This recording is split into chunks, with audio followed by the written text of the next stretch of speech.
भतारी खोरी हानी में सोतेला लोहर मुरसाया में उठेला म्यूजिक बाय सुनला लोहर मुरसाया में उठेला भाभी हो काहे तोहर बथता कमरिया जाके लिया दिका हमें दवाइया।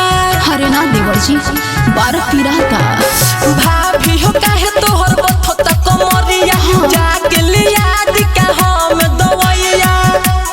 सुनी ओ गिया के जोइसे मोर जवानी जोड़ेला हो जा पानी जोड़ेला भतारी खोरी हानी में सुतेला लोहर मोर साया में उठेला भतारी खोरी हानी में सुतेला लोहर मोर साया में उठेला। अरे का बताई हूँ लोहर मोर साया में उठेला मिक्स बाय रजनीश जेके लोहर मोर साया में उठेला गरम से पसीना छुए गोतरे गोतर टूटे गोरे लाखी से भरुआ लोगे ना हमारा सूते। अरे बारा दुख बा हो सुनो सुतो ये भाभी तू कोना में काहे पड़ल बारू बोतल के फेरा में। है सुनो भइनी कम जोर रूम में सांस फूलेला हो छोटो को सांस फूलेला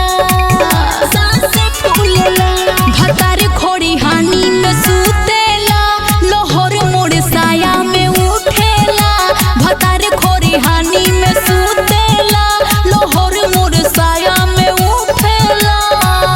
अरे बड़ा परेशानी में बानी हूँ हानी में सुतेला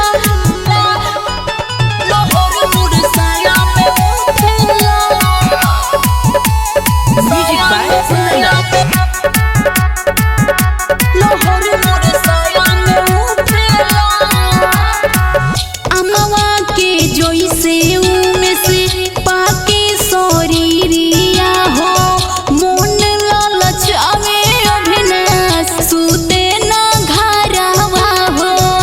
हर सफा बिगड़ गइल बा अब बदी जवनिया जिया न भाभी तो खोजे लगो दोसर माल भाभी। अच्छा ए हो राजकुमार कब पूछेला नहाल कब पूछेला नहाल भतारी खोरी हानी में सुतेला लोहर मोर साया में उठेला भतारी खोरी हानी में सुतेला लोहर मोर साया में उठेला।